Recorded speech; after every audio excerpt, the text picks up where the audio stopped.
नमस्कार, स्वागत है आप सबका एक बार फिर मेरे चैनल पर। आइए, आज मैं आप सबके लिए लेखन कौशल यानी राइटिंग सेक्शन भाग लेकर आई हूँ, जिसमें हमारे अंक ज़्यादातर कट जाते हैं। किन बातों का ध्यान रखना है, किस तरह से हमें इसे प्रस्तुत करना है ताकि हमारे मार्क्स कम से कम कट सकें, इस बारे में जानें। अनुच्छेद लेखन की जानकारी देखें। आपस में एक दूसरे से संबंधित वाक्यों का एक ऐसा समूह जिसमें किसी बड़े विषय के एक भाग का वर्णन किया जाता है, उसे अनुच्छेद लेखन कहते हैं। हम अपने मन के भाव और विचारों को अनेक प्रकार से प्रकट करते हैं, जैसे कभी विस्तार से, कभी संक्षेप में, कभी हाँ, न और नहीं आदि कहकर, तथा कभी सर हिलाकर अथवा हाथ हिलाकर। दूसरे शब्दों में जानें, किसी घटना, दृश्य अथवा विषय को संक्षिप्त अर्थात कम शब्दों में किंतु सारगर्भित अर्थात अर्थपूर्ण ढंग से जिस लेखन शैली में प्रस्तुत किया जाए उसे भी अनुच्छेद लेखन कहते हैं। आगे देखें, अनुच्छेद एवं निबंध लेखन में अंतर। जब हम अपने मन के विचारों और भावों को विस्तार से प्रकट करते हैं तो उसे निबंध लेखन कहते हैं, किंतु जब हम अपने मन के भावों और विचारों को संक्षेप में प्रकट करते हैं तो उसे अनुच्छेद लेखन कहते हैं। वस्तुतः अनुच्छेद निबंध से छोटा होता है। अनुच्छेद शब्द अंग्रेजी के पैराग्राफ शब्द का हिंदी पर्याय है। अनुच्छेद निबंध का संक्षिप्त रूप होता है। इसमें किसी विषय के किसी एक पक्ष पर 80 से 100 शब्दों में अपने विचार व्यक्त किए जा सकते हैं। अनुच्छेद अपने आप में स्वतंत्र और पूर्ण होते हैं। अनुच्छेद का मुख्य विचार या भाव की कुंजी या तो आरंभ में रहती है या अंत में। एक अच्छे अनुच्छेद लेखन में मुख्य विचार अंत में ही दिए जाते हैं। आगे देखें, ध्यान देने योग्य बातें। अनुच्छेद लिखने से पहले रूपरेखा, संकेत बिंदु आदि बनानी चाहिए। कुछ प्रश्न पत्रों में पहले से ही रूपरेखा अर्थात संकेत बिंदु आदि दिए जाते हैं। आपको उन्हीं रूपरेखा, संकेत बिंदु आदि को ध्यान में रखते हुए अनुच्छेद लिखना चाहिए। अनुच्छेद में विषय के किसी भी एक पक्ष का वर्णन करें। इसलिए करना आवश्यक हो जाता है क्योंकि अनुच्छेद में शब्द सीमित होते हैं और हमें अनुच्छेद संक्षेप में ही लिखना होता है। भाषा सरल, स्पष्ट और प्रभावशाली होनी चाहिए ताकि समीक्षक या पढ़ने वाला आपके अनुच्छेद से प्रभावित हो सके।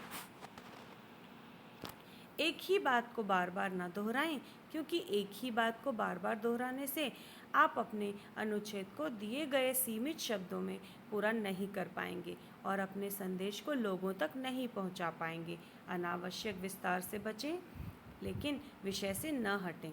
आपको भले ही संक्षेप में अपने अनुच्छेद को पूरा करना है, परंतु आपको यह भी ध्यान रखना है कि आप अपने विषय से न भटकें।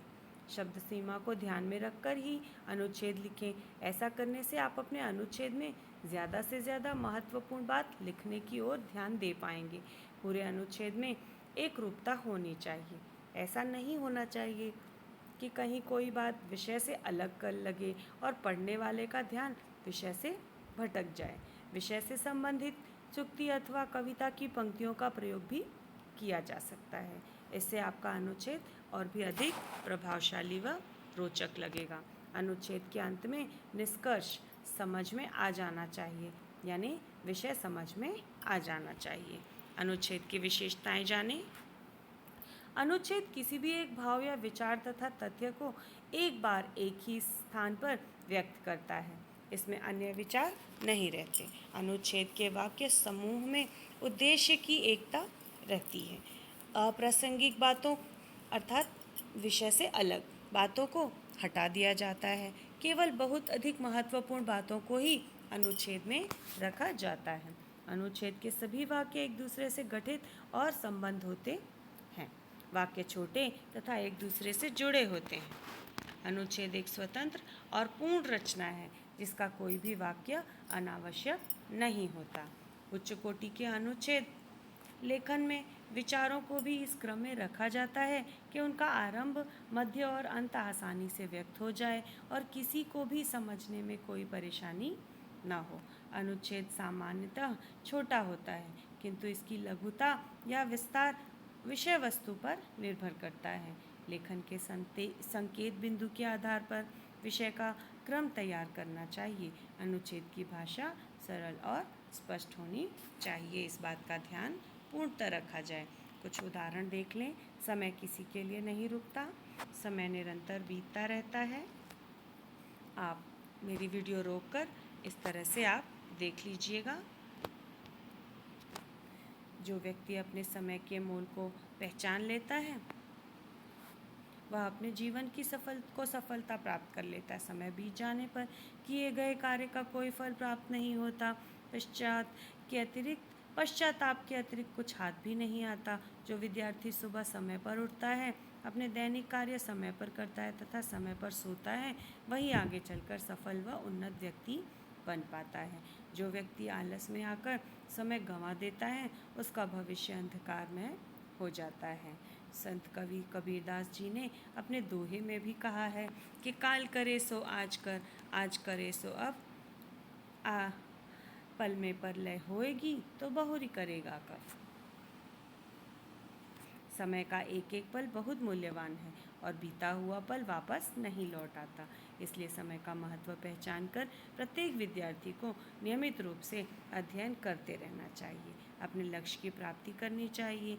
जो समय बीत गया उस पर वर्तमान समय में सोचकर और अधिक समय बर्बाद न करके आगे अपने कार्य पर विचार कर लेना ही बुद्धिमानी है। ये पहला अनुच्छेद उदाहरण था। दूसरा अनुच्छेद उदाहरण अभ्यास का महत्व देखें। यदि निरंतर अभ्यास किया जाए तो किसी भी कठिन कार्य को किया जा सकता है। ईश्वर ने सभी मनुष्यों को बुद्धि दी है। उस बुद्धि का इस्तेमाल तथा अभ्यास करके मनुष्य कुछ भी सीख सकता है। अर्जुन तथा एकलव्य ने निरंतर अभ्यास करके धनुर्विद्या में निपुणता प्राप्त की।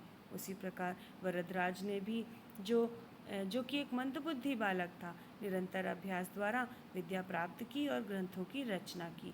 उन्हीं पर एक प्रसिद्ध कहावत बनी है, करत करत अभ्यास के जड़मति होत सुजान, रसरी आवत जात ते सिल पर परत निशान। यानी जिस प्रकार रस्सी की रगड़ से ठोकर पत्थर पर भी निशान बना देते हैं, उसी प्रकार निरंतर अभ्यास से मूर्ख व्यक्ति भी विद्वान बन सकता है। यदि विद्यार्थी प्रत्येक विषय का निरंतर अभ्यास करे तो उन्हें कोई भी विषय कठिन नहीं लगेगा और वे सरलता से उस विषय में कुशलता प्राप्त कर सकेंगे। यह भी कहा गया है कि परिश्रम ही सफलता की कुंजी है। अब इसके साथ तीसरा एक और उदाहरण जान लें। इस तरह आप वीडियो रोककर इसकी स्क्रीनशॉट ले सकते हैं और देखें। ग्लोबल वार्मिंग विज्ञान से संबंधित एक छोटा सा अनुच्छेद, जिसमें आपको विज्ञान के बारे में मुझे जितनी जानकारी थी उसे मैंने यहाँ पर दिखाने का प्रयास किया है। इसके साथ ही यह वीडियो समाप्त हुआ। आपको वीडियो कैसा लगा उसे आप कमेंट बॉक्स में बताइएगा। धन्यवाद।